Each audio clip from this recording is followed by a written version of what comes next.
Hey everybody, Tim Albrecht here, and thank you for listening to the YFP podcast, where each week we strive to inspire and encourage you on your path towards achieving financial freedom. This week, I welcome Joe Baker for his third appearance on the show.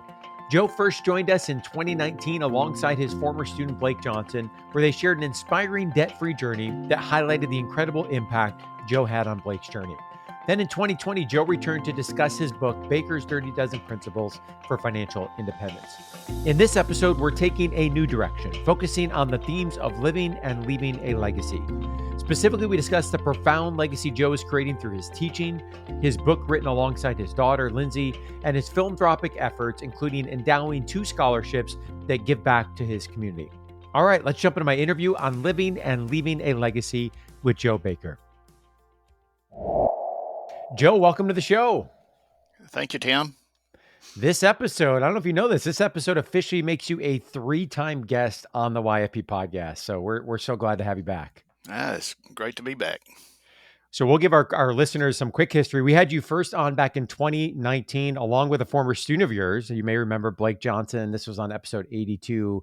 Blake shared his debt-free journey and the impact that you had on his journey, which I think fits nicely into the topic of living and leaving a legacy today and how you have taught and helped others. And then we had you back on episode 177 when you launched your book, Baker's Dirty Dozen Principles for Financial Independence. We'll link to both of those episodes in the show notes. But Joe, for those that maybe didn't catch those episodes and don't know who Joe is, give us a brief introduction.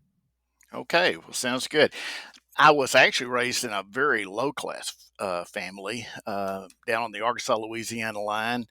And for those that don't know me, I've told the story many times. We didn't even have an indoor toilet till I was 9 years old. So a lot of people just can't even imagine that. So my financial journey had not really started then. And I tell everyone my financial journey didn't really start until I was 30 years old. That's when I got married and ended up marrying a math teacher who exposed me to the time value of money.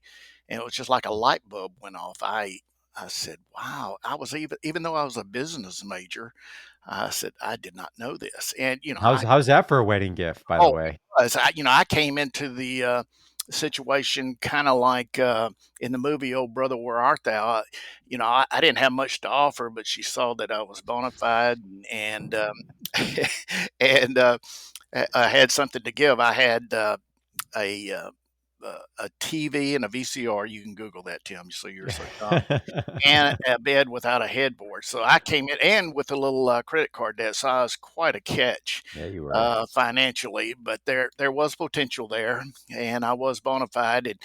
And by knowing or seeing the time value of money, it was just like a light bulb went off, as I said earlier. And I said, I'm already starting in my 30s. And that's why when I'm teaching or speaking to groups, I said, don't worry if you're in your 30s or even in your 40s. Yes, you have to catch up, but you can make a difference financially. So then I've outlined this in my book, and I'm pretty much an open book when I tell my story. I didn't even make 6 figures until I was 47 years old. And became debt free by age 50, and it's amazing the money you can accumulate when you're debt free. And obviously became a millionaire, and then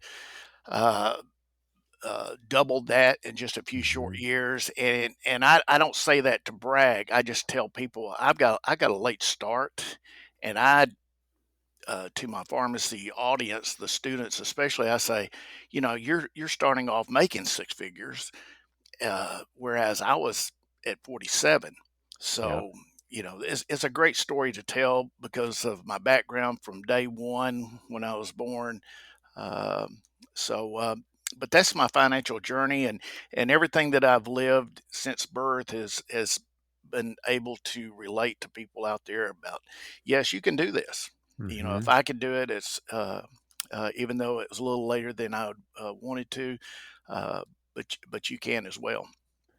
You shared with me once before, Joe, I don't know if you remember this, but you said to me, quote, my biggest financial accomplishment came from marrying a high school math teacher. So I did not know I told you that, but that is the truth. It's amazing. I think that's chapter 2 in my book. Make sure you and your significant other are, Hmm. are on the same financial page, and that is so true. Of all the financial decisions out there, marrying someone that makes a world of difference. So you have a strong connection to the profession, not a pharmacist yourself, but you've been involved in the profession for many years. Tell our listeners more about your background and career that's connected you to the profession of pharmacy. I really got introduced to pharmacy in 1991 when I went to work for Pharmacist Mutual Insurance, and I worked for them for 28 years as the Arkansas rep. And I tell you, the Arkansas pharmacists and pharmacists across the country that I've gotten to know, the best class of people. I have just enjoyed it. I miss the day to day being with them, and I Mm. can't imagine my life right now not being involved some way with pharmacy or pharmacy students. So, did that for 28 years, retired in 2019, but I have been teaching at University of Arkansas College of Pharmacy for 25 years, a personal finance elective, and started that in the fall of '99. And uh, that's another thing I say each semester. I say I don't know if I can keep doing this, and that first day, if not the first day, the second day, I said, "This is great. I love it." Hmm. And you've taught, you know what it's like. You get that immediate feedback. They're like sponges, and that is part of my. I know the topic today is giving back. Uh, uh, Giving back is so easy for me in this respect because it's for selfish reasons. I feel Hmm. good. I feel sometimes like I'm an entertainer on a cruise ship because you never know what's coming up. You're interacting with the audience, and I like to tell stories, and they laugh a lot, not because of the grade, but because we're having a good time in there, and try to make it fun. So, and that's Hmm. what I tell the students. I said, there's no reason why we can't make this fun. It Hmm. is about money, but been doing that, and I did do for about 4 years at Harding College of Pharmacy. That's the other Yeah. university in the state, but the drive was pretty tough to go back and forth there. Hmm. But I also speak to groups across the country, and I have two presentations. One is with Pharmacists Mutual; they still contract with me, or Hmm. I'm in a contract with them to do risk management talks.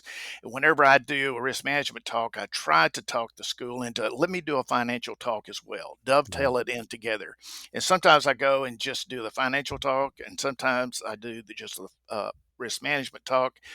But I always try to give, if it's a risk management only, some financial information. And by the Hmm. way, I always ask two questions uh, whenever I'm before any audience.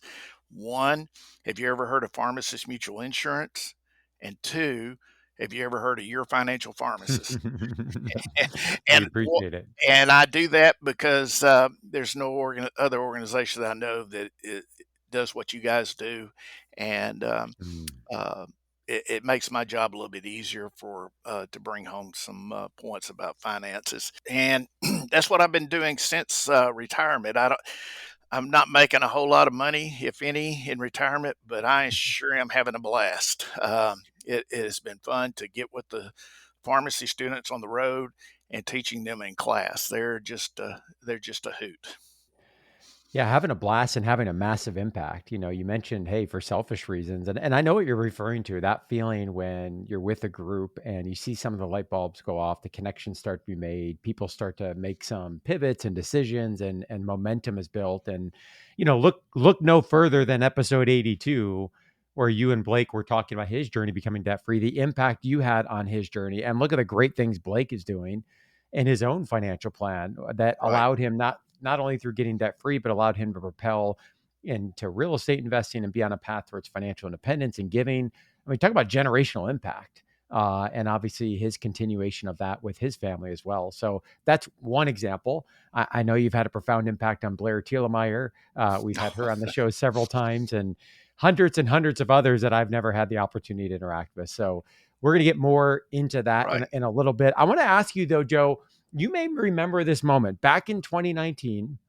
You and I were sitting next to each other at FinCon, which is a conference for basically financial nerds, right? Bloggers and podcasters and authors.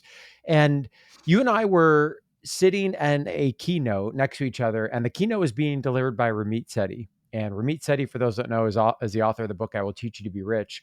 And at the time, you had your book, I think, in an early draft form, if I remember Yes. right. And from that keynote, you're like, wait a minute, I need to pivot and rewrite chapter one. What jumped out to you during that keynote that shifted your thinking, especially given that you had been down this road before? Like there was something that really jumped off the page to you in that moment. Oh, it was. It was, as they say, it was an aha moment, and it was because I had the early draft going of my book, and it was going to be I don't say pretty typical of other financial books or personal finance books, but it was along the line of don't do this, don't do this, don't do this. You know, if you buy a Starbucks latte every day instead of putting that money, this is gonna cost you that. Don't do that. Don't do this. And it was pretty negative. And when Seti said, if you want to go out there, and I'm paraphrasing, but it's pretty close. If you want to go out there and have a latte, have a latte. And a light bulb just went off. And I don't know if you remember, I turned to you and I said, I have just changed the focus Yeah. of several chapters in my book.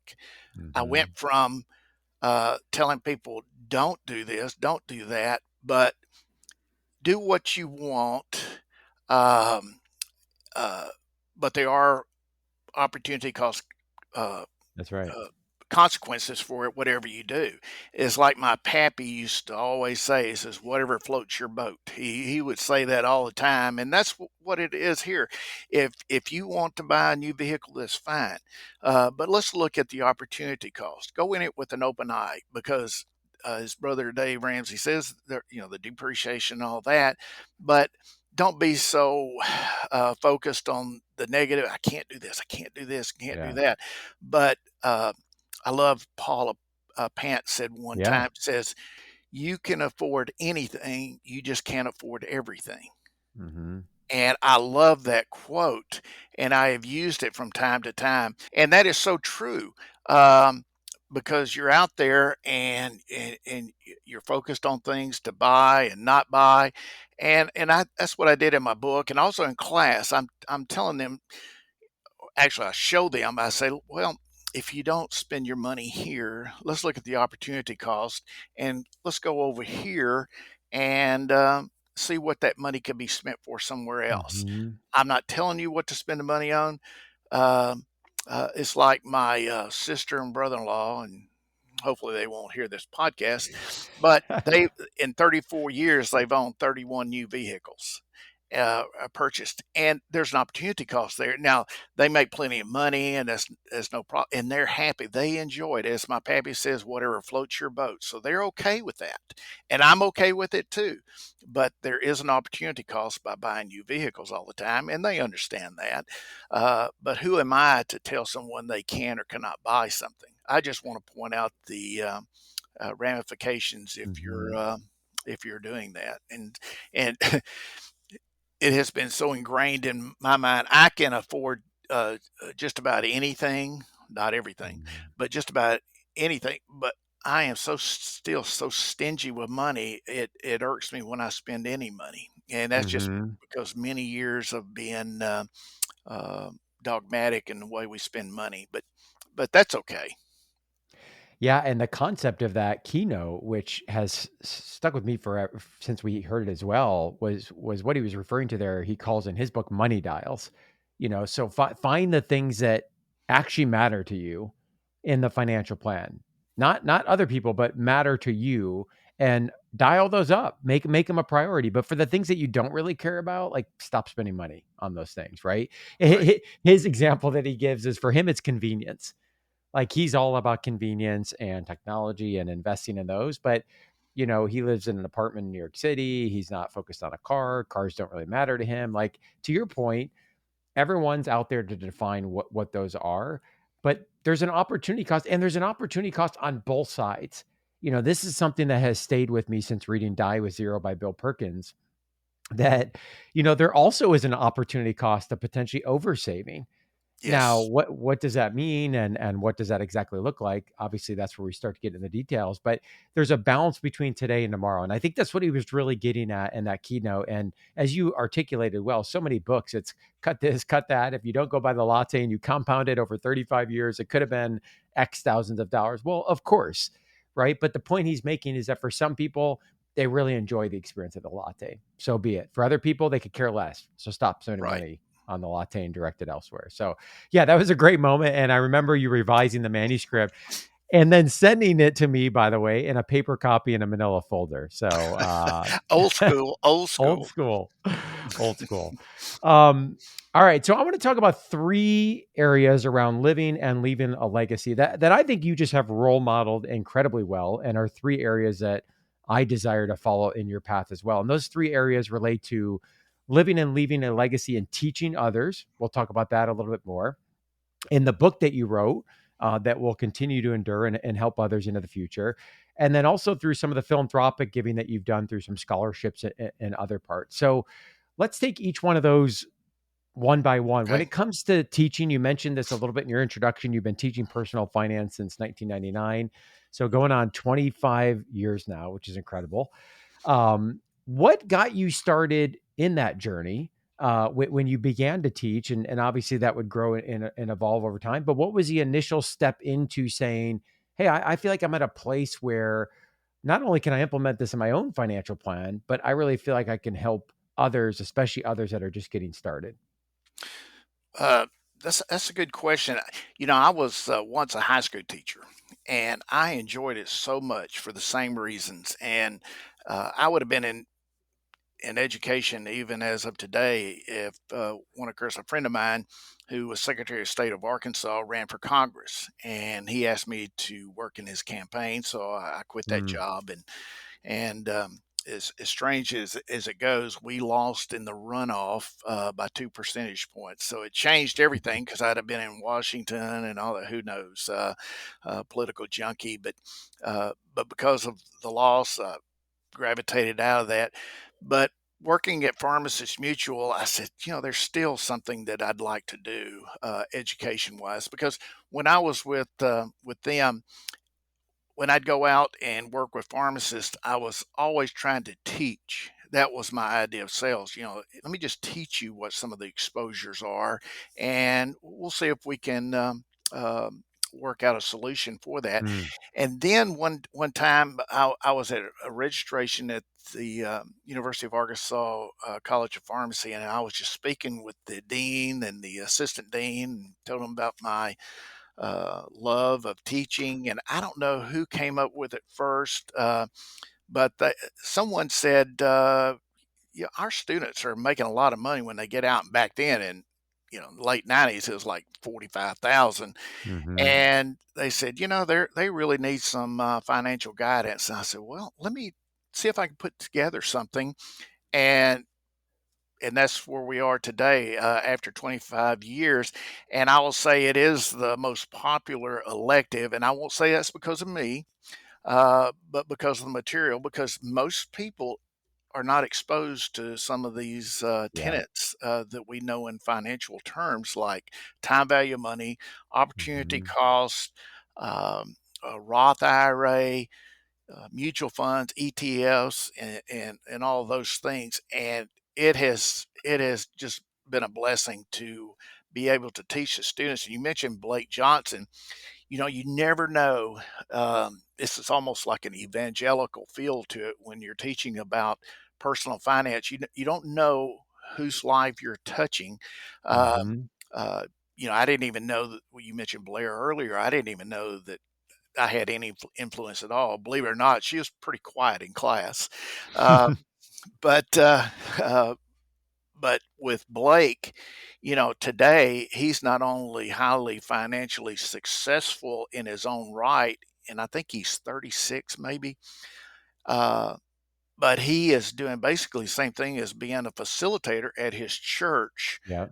with Dave Ramsey's. course. So I look at that and say, I like to think that I had something to do with that. And so I see that, and it gives me the feedback. At least I think I'm doing something good. Hmm. And so forgot the actual question there, but that is part of my giving back is teaching. Obviously, I wouldn't do it if it didn't make me feel good. And Hmm. and a lot of this giving, and I'll just say it right up front. Uh, Dr. House on the TV show House MD. I don't know if you remember. Hmm. He was pretty Yeah. cynical. He made a statement one time, and I'll paraphrase: "Oh, all this giving and helping others is just selfish in nature, or something like that." And I said, "Well, that's probably true, and it is true that it does make me feel good."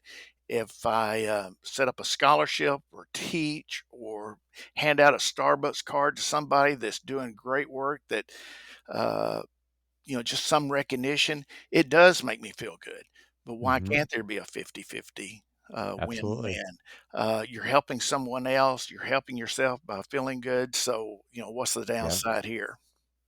Yeah, I think both things can be true. I feel the same way, right? There can be an intrinsic value. I think that's probably part of how we were wired and designed, but that can also have a benefit and impact on others that continue on to others as well. And I think that's one of the cool things is you share your story when someone like Blair reaches out and references you as having an impact. You're like, I had no idea, right? Right. And how many other students, how many students do you think you've reached and taught across those courses? Well, most years I've been teaching uh, both semesters, and I'd kept up with it for a while. My classes are anywhere from 40 to 70 students. Most years were 2 semesters, and then you have hard I have no idea. Um, but, if I only had 3 in a class, I would still teach the class Yeah. because I would feel that those 3 really want to be there, Mhm. and if I can impact one person, whether it's teaching a class or speaking at a conference or just going on just any type of program or just sitting down showing someone some of the Yeah. numbers, uh, then I think it's a job well done. Joe, do you have a favorite activity within the course that you feel like really helps the students make a connection to a particular topic? Good question, and I use this when I'm speaking um, uh, on their the so-called final exam. I don't really give exams. I say, attendance is crucial. That's your grade, but your lifetime is your final exam. And and I don't have to worry about students being absent because I say any day that you're missing could be worth $1 million. And that usually has their attention. But on their official or unofficial final exam, I have them do one project. I say, okay, you're P3, you're graduating next year. In a little over a year, you're going to do what I'm about to tell you on this final exam. I give them a scenario. I say you're making 120,000 a year with certain parameters, and it's a 401k practicum. Okay. And I say, let's go through this. You pick out how much you're going to put into your 401k, your contributions, uh, the typical matching from your employer. Then you pick out whatever funds you want. I give them a selection, just like you would if you had a 401k enrollment Yeah. at your employer. And then I say, okay, you get that amount. We're going to determine what your rate of return would be. And I give them a little chart here. If you're 75% stocks, you're probably going to make 8 to 9%. But then I get all that information, and then I have them a financial calculator website, which I think you've seen. Mhm. And I say, okay, go through here and you tell me what you put in all this information, your age, um, how much you're contributing, your rate of return, hypothetically, your matching, and tell me what you're going to have at age 60. Mhm. And it is an eye opener for them. And then I say this is open book. open neighbor. You talk to your neighbors, because if you're doing an actual enrollment, you're going to be asking for your coworkers' opinion. Yeah. And I had one student said, yes, if I could just started 1 year earlier, I'd have an extra $2 million. And I said, Mm. mission accomplished, because all those are contributing factors as far as what you're going to have one day. Mm-hmm. But I will say this, I have changed that somewhat. This last semester, I instituted something a little different. I say, okay, you say, I can't envision being at 60 or 65 and retiring. Why do I need to save all this money for something that I may not live to see? I may not be old, Mm. uh, physically able to enjoy it. I say, okay, well, fair enough. That's a very fair question, because I am 69, as I stated earlier. Half of my friends, relatives, and acquaintances, I would say, are either gone, or they're not physically able to travel or do anything Mm. else. And I said, I understand that. So let's use time value of money and do something a little different. And this is probably off the subject today, but I think it's significant. I said, okay, if we're thinking that, let's just see if we can, what would happen if we maxed out on your 401k for just say 10 years, 26 to 36, just like uh, kind of like what we did an example before. And then at age 36, after 10 years, then turn around and only contribute equal to your employer match and see what it comes up to. And it's still millions of dollars. And I said, you've got all that extra money now. If you just sacrifice a little bit for 10 years, and then, Yeah. I mean, it is, and we do that. I'm going to do that exercise now, because I know in a lot of their minds it says, I don't know if I just want to sacrifice my whole Mm-hmm. life. Yeah. To And balance. and that is fair enough. And now that I'm at this age, I am seeing it where people have stayed up their whole life, and what do they have? It's Mm-hmm. not able to enjoy it. So let's use the time value of money and do something a little different. So anyway, I've changed my mo a little bit. Even in my talks, I'm using that as an example. I say, okay, if you don't want to do that your whole life, let's do Yeah. something else.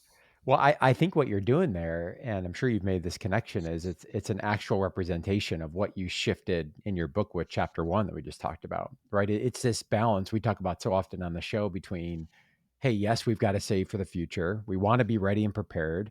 We don't want to be caught off guard, right? But we also got to figure out a way to enjoy and live a rich life today. Both things can be true, and both can be done if we're planning in advance. And Joe, there's actually a name for this now called Coast FI. Coast Oh, FI standing for financial independence. I It's a did not. Huh. yeah, it's a subset of the FIRE movement. And Okay. the idea is aggressive savings early for a defined period of time, and then you're coasting.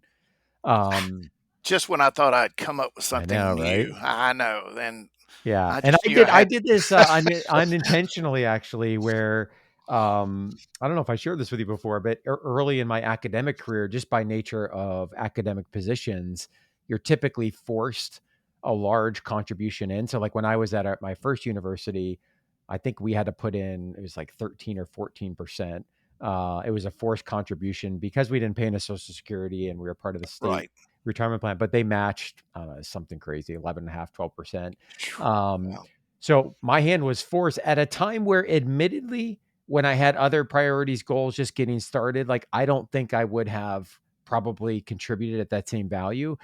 And then come 15 years later, when I left that work to work on the business, and obviously then that kind of shifts cash flow and everything as we're getting started with the business, I kind of did that Coast FI without realizing. And so I can attest it works. I mean, the math works out and it's early savings and it's time value of money. And so I think there is different models out there in which we can achieve this balance. So I love that you're reframing that activity. And I think for your students, I'm guessing maybe one of the things that comes up is, hey, Joe, this is great. We're going to make a good income. I get that, but dot, dot, dot, we're going to have $170,000 in student loans. Have you looked at home prices recently and interest rates, right? There's all these competing pressures that are out there But I think the point that you're highlighting so well and helping them see the numbers come to life is this isn't massive savings rates we're talking about, especially if you're doing it consistently throughout your career. We're not talking about living off of rice and beans for the rest of your Right. career. I mean, it really, even at a 10 to 15 to 20% contribution rate consistently over your career, like the math's going to work out, time value of money. So great stuff that you're doing there. Let's shift gears and talk about the book. Okay. So the legacy and impact that you've had in writing your book, Baker's 30 Dozen Principles for Financial Independence. We'll link it to that in the show notes. People can pick up a copy at bakers30dozen.com or on Amazon. You wrote this book with your daughter, Lindsey Jordan Baker. Talk to us about the reason for writing the book. So you've been teaching for a period of time now, Right. almost 20 years, and you finally Mhm. get to this point to say, you know what? I think I'm going to write a book. What was the reason for wanting to put the book together? Well, for those 20 years, I'd had students and former students says, because I tell a lot of stories in class. It's kind of like Jesus, he used to tell stories so that way you could remember. Yeah, Jesus and I'm referencing him. We're just like that. But but my stories aren't in parables. I like to think that they know exactly what I'm saying.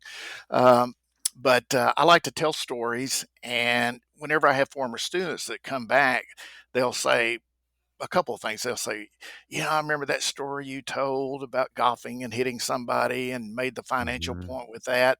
Uh, then they'll say something, or a lot of them would say, "You should write a book, put that in there." And I thought about it, and I said, that's a lot of work. Uh, Mhm. I didn't really explore it. And I remember where I was, and uh, and it involved you. I was I was at the physical therapist, and she was working on my knee. I had fallen on Masada in Israel and ripped Mm. my patella tendon, and it was after surgery. And she was working on my knee, and I got this text, and I don't even know why I had my phone. I looked at it, and I said, "Hey, look at this. Tim, for your financial pharmacist whom you don't know, is wanting me to write a book." And I said, "Okay, I might just do that." And that was because of you, so thank you for that. It sounds like And it was planned for a while. It's just a it nudge. was, it Yeah. was, and so I did that, but it was a long process. And how Lindsay, my daughter, got involved, I mean, she's off the creative chart. She knows how to write. She was my Chat GPT before Chat Mhm. GPT. I mean, I'd run everything by her, and so one particular Christmas, she was home. She's been an educator for most of her young adult life, and she said, "Dad, why don't you let me read your manuscript, because it was about ready to go to the publisher." And I said, "Well, yeah, okay, you can help me out." And then and I said, "Why do you want to do it? Just to help?" She says, "No, I know that you're putting a lot of stories in there, and I want to make sure they're politically correct." And she would go through 'em, and she would laugh a lot, but she said, "That's funny, Dad, but you can't use it, so it's out of here." Mhm. And then she would say, "Okay, I don't understand this particular section," like if it were Roth IRA or Mhm. whatever. And I said, "Well, I'm writing this for your age group. You don't understand it?" She says, "I'm sorry, I don't understand it." So we would go back and forth. I would explain it to her. Then she explained it back to me until we got it right. And literally, and I don't use literally too often, but we went paragraph by paragraph, Mhm. and she went through the whole book I remember with that. me. And she changed so much that I had to list her as a co-author. And it was an amazing transformation. And I will say, because of that, she had a mostly educational background, and I probably didn't do a good enough job teaching her about money. And plus, parents have trouble, or not students, but children have trouble really digesting anything from parents. It's hard for Yeah. that to work. But by her reading and understanding all that, it changed her financial life. I'd love, I can't even keep up with how much she has accumulated on her Roth IRA, with her 403B through work, through the years. She told me just yesterday, it's just crazy how much money she has Mm, accumulated. And, um, and I think it has, well, I don't think, I know it has a lot to do with the book and how she edited it. And she learned a lot because of that. So, uh, back to your question, the book is, I use the book a couple of ways, obviously in class, but I also use it as a gift. Um, I probably give away more books mhm, than than I sell. I don't know, but whenever I'm speaking, I use it as door prizes, and it's very well received, and it's opened a lot of doors. It gives somewhat of credibility. Someone had told me once that's what books will do, and it has been a good conversation piece. And like one of the things I like to do is my at my alma mater is sponsor like a table for some students, and whenever I do that, like I'm going to be doing in a couple of weeks, I always bring a copy of my book mhm. and give it to each of them, and with a little inscription in there. So, I don't know how many lives it's touched, but if it's touched one life, it's been worth it. Yeah, absolutely. And one of the things I love about the book is that the stories really make the content come to life, right? Makes it memorable, helps it stick. Throughout the book, you've got sections where this is the short and sweet, your takeaway, or the nitty gritty on the topic, or your certain choice or recommendation in a given area. So I think it's written in a way that really is engaging, helps the material come to life. It sticks. I hope people pick up a copy again, Amazon or bakers30dozen.com. Yeah. It was ranked number one book on financial education for everybody by a partner from Amazon in their financial literature category. Also recognized by GoBankingRates.com as one of the 10 financial books that will change your life. So great work, Well, Joe. I think it's going to oh, thank you continue for the to. plug. And it was a joy because a little bit of plug for the contributors. I have, I think, 33 contributors. I Mhm, just, sent out text or email say, if you've got a financial story to tell, especially if it's funny, send it to me. mhm, Because, like I said about stories, they resonate with people. If you can tell a story with a financial principle, you remember that. And so I do have a lot of contributors there that have uh, helped me with the stories in the book, and it was fun to compile it. I didn't want it to be just a book of principles. I wanted a mhm. story to go with it as well. So we talked about living and leaving a legacy through your teaching, through the book. Both you and I neither one of those the motivation is money. And Right. the third area that I want to talk about is really giving of money and how that has become a part of your financial plan, why that's become a part of your financial plan. So tell us about your philanthropic giving. I know you've endowed a couple scholarships, which is a big deal. I presume you've been involved locally as well in your community, in your church. Tell us more about your giving strategy and how you've landed on the areas that you've made giving a priority. Okay. It was another aha moment, but back, I think it was in 2016. It was about 5 years before I retired from Pharmacist Mutual. I was coming back from a different Israel trip. And I'm sitting at the airport. And, when you get back into a country, you're catching up all your work emails and all that. And I had an email from my employer, Pharmacist Mutual, that stated or said, we are no longer going to give arbitrarily just uh, scholarships, $1,000 scholarship to every pharmacy school in the country. We're going to do something different. I was Mm, devastated. I said, "Oh my gosh," because when you take away from something or an institution, it is a negative fact.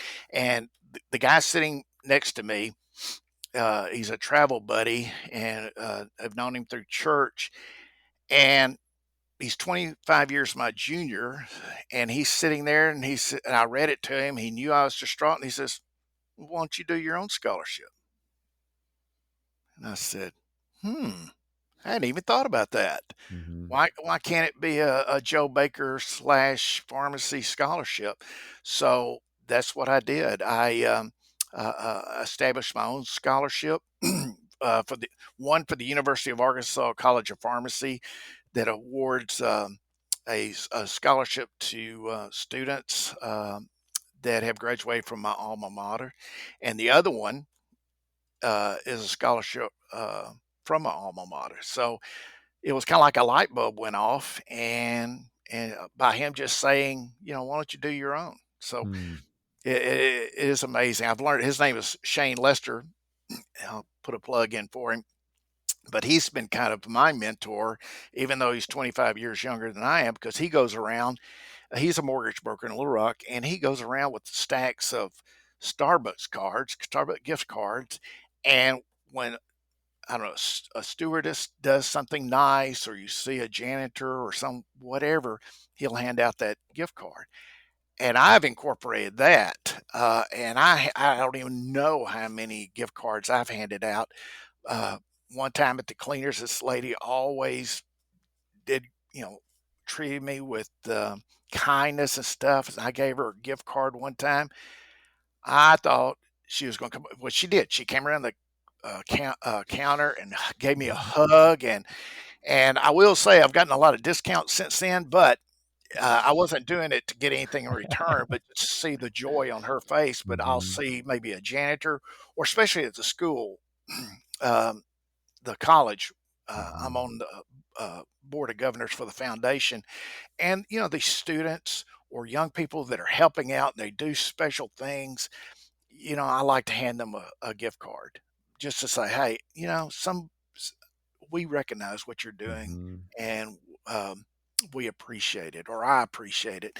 And you'd be amazed. I've got a little quote in there. Um, I've kind of hijacked the saying, um, it's not how much you make, it's how much you keep.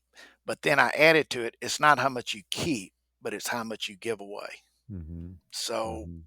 you know, so I've been blessed with that. So, but I learned it from someone else. It didn't come from me. But it makes an impact. Yeah, and for those that aren't familiar with for how endowments work, if those aren't folks aren't familiar with how endowment works, it's a big deal, because, essentially what you're doing there is you're giving a large lump sum of money upfront to then allow for an annual gift that will Right, live on forever. perpetual. Yes, Exactly. and I tell people, I say, "Hey, if you endow a scholarship, your name, even though they don't really know you, your name will go down in time." And I know we're running out of time. Can I say how I funded that? Yeah. Because somebody might use this. Um, one of the assignments I have in class, and I've been doing this since 2010, is I have the students pick out a stock for me to buy in class. I'll Mm. say, I want a blue chip stock. I want a high dividend payer. I want a good PE rate, just all the things. And it gives them a little time to research and all that. And then I'll take those and I say, okay, I like this one. And I'll buy one or two each semester in class. And at one time, that portfolio got up to over $265,000. And I said, I should have started doing this in 99 Yeah. because it was just riding the wave. And I know individual stocks has its, own risk, So you're but just I doing said, this in like a brokerage account, right? oh, yes, a broker's Yeah. account wasn't through an IRA. Yep. And, but some of those individual stocks accumulate so much. So it sounds like I'm cheating, but it wasn't.